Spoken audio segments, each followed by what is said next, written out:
My name is Mustafa Suldan. I'm a real estate specialist. I've been operating in this industry for about 21 years. Originally in London, then I worked internationally. In the last few years, I've been in East Africa. Today, I'm the general manager or the CEO of SALAAM Real Estate, a subsidiary of SALAAM African Bank, which is part of SALAAM Group of companies. We're a large company or group. We operate in logistics, telecoms, gas, investment banking, retail banking, and many other important sectors in Africa where we are market share leaders. SALAAM Real Estate is the developer arm of SALAAM African or SALAAM Group of companies, a subsidiary of SALAAM African Bank, where we now are embarking on a project in Djibouti which involves 7,000 residential affordable units.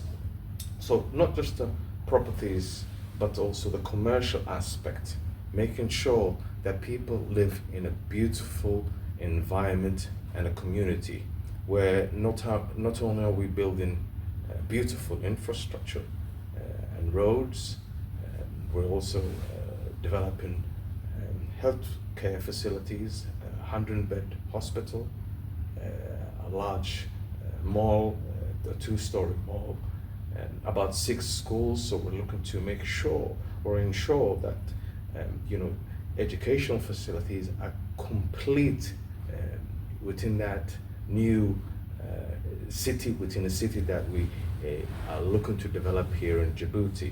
So anything from kindergarten all the way to university. Then of course we have recreational facilities, neighborhood supermarkets, and everything else that we feel that's going to be benefiting for the actual resident, but also our true partners who are the investors and the government entities. In the future, as a group or as a company, we're aiming to really welcome any potential partners here in Africa and abroad.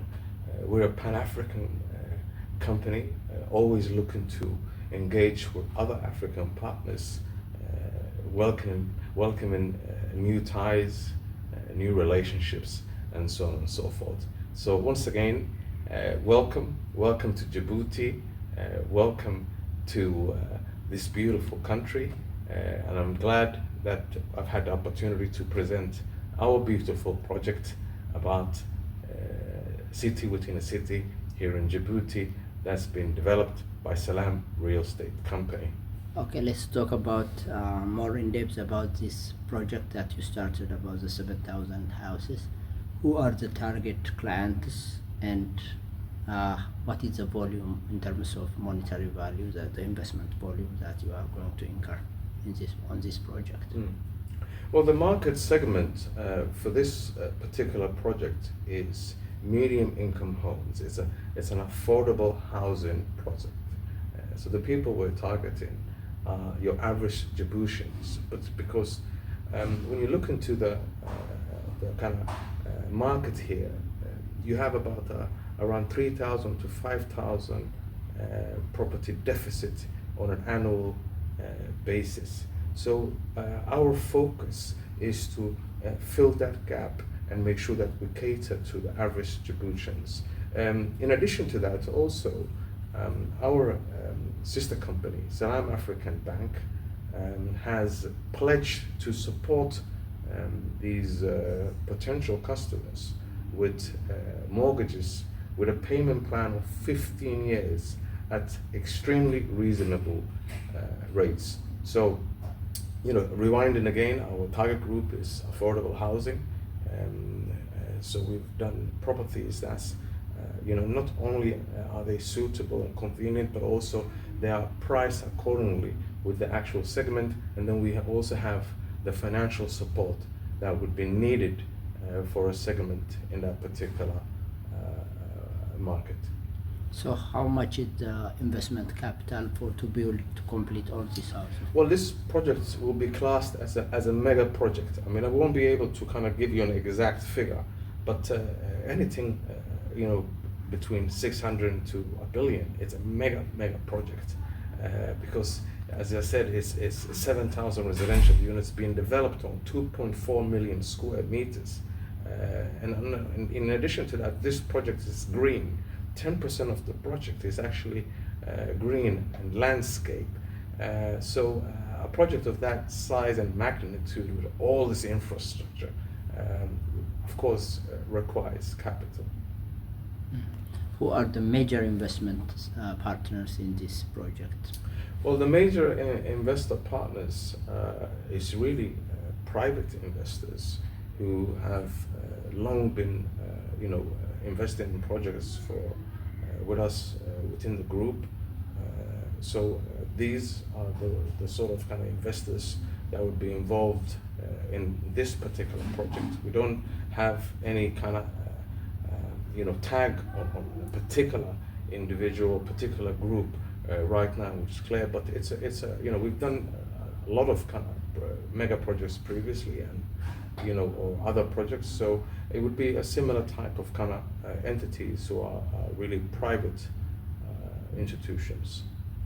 Private companies, individuals, and the government also, maybe? Well, I mean, government plays an extremely important role, but not one right now, which is from an investment perspective. Maybe in the future, they have been our partner on every step of the journey so far, in terms of assisting and supporting with all the required paperwork in order to kind of create a project to scope, all the required support in terms of advice, and both now and an implementation stage. But it's really a combination of companies and individuals. Okay.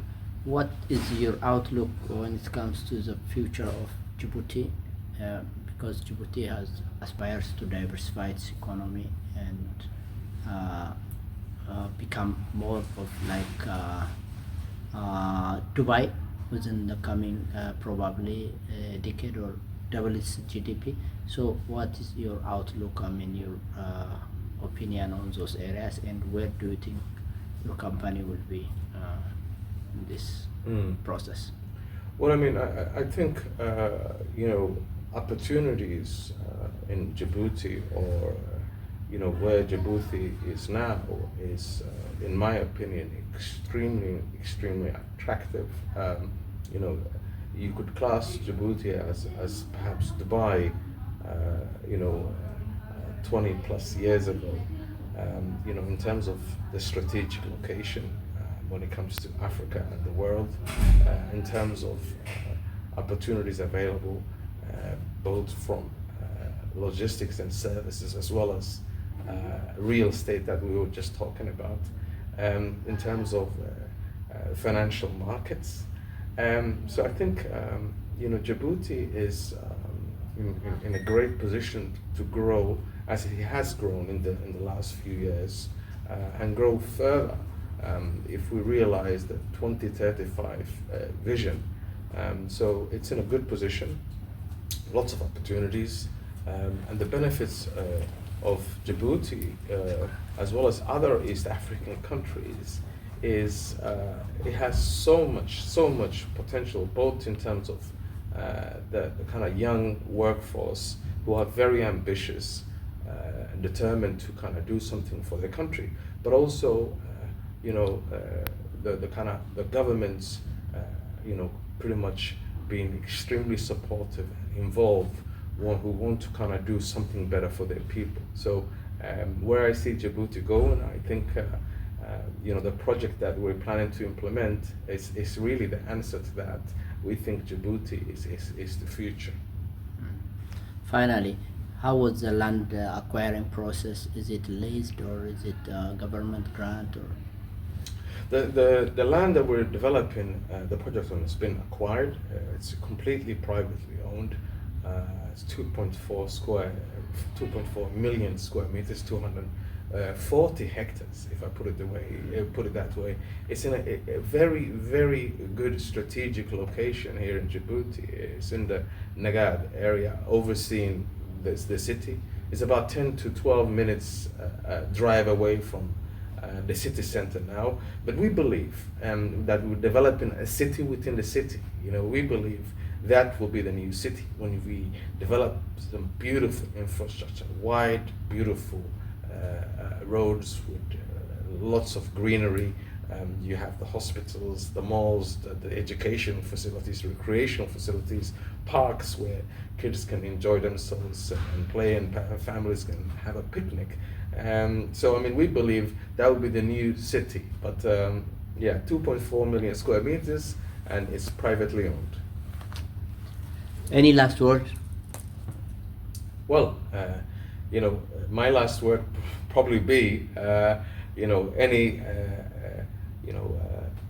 Ethiopians watching this program or this video, I urge them, or I encourage them to come speak to us, SALAAM Real Estate, which is a developer arm, as I said before, SALAAM group of companies, and engage us regarding this project and many other projects that we're planning to implement in Africa.